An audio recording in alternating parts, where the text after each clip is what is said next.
Good afternoon. So today's episode, it's the cheating story. Everybody has a cheating story. I I hope they do because then, what's the whole point of loving? Everybody, especially in my age group, has been cheated on or have cheated or both. Well, not everyone wants to talk about them cheating because everybody wants to be a victim in their story. Nobody wants to be the villain. Um, so this is my cheating story. I have a couple during my lifetime at the age of 45, but this is the last one. So I was dating a man who got his own apartment while we were together, and it was nice. It was great. Helped him get everything that he needed for his apartment. This was his first time living alone without a partner. So there was a lot of time spent on either the phone or me actually going to his place and shopping for, you name it, forks, spoons, sheets.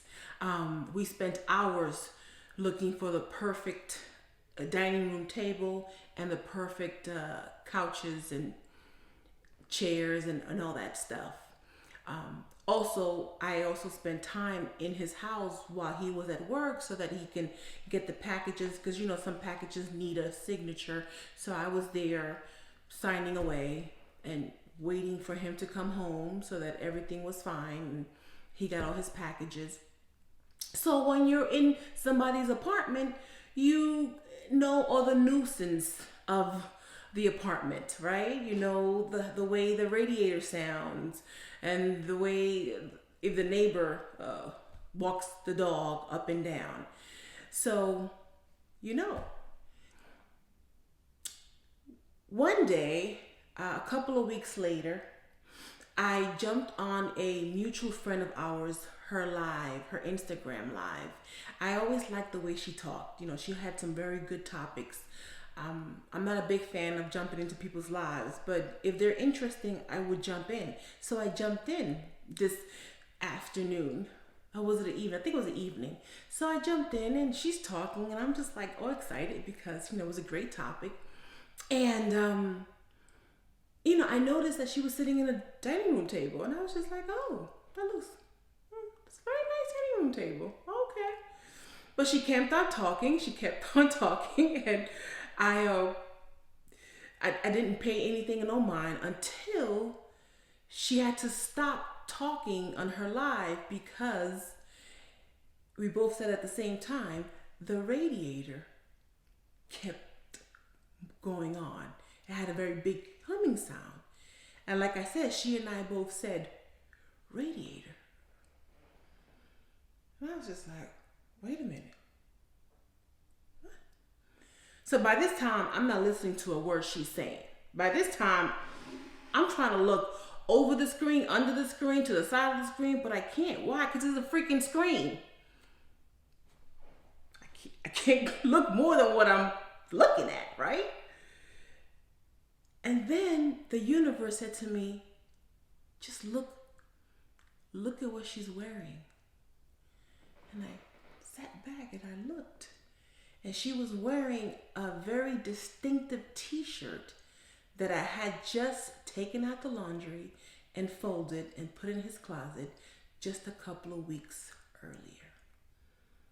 earlier.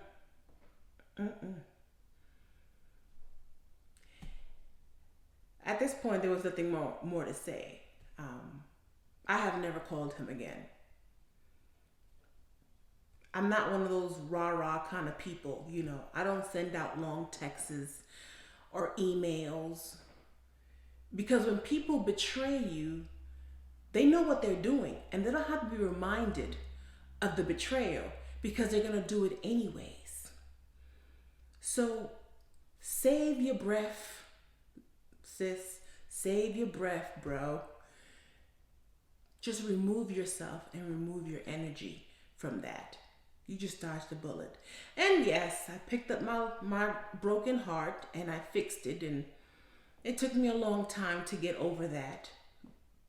But I got over it. And the moral of the story is that every breakup, every cheating story does get better. And now, they have to watch the glow up from the nosebleed section, because now they don't have intimate access to your greatness. That's the karma. Have a nice day.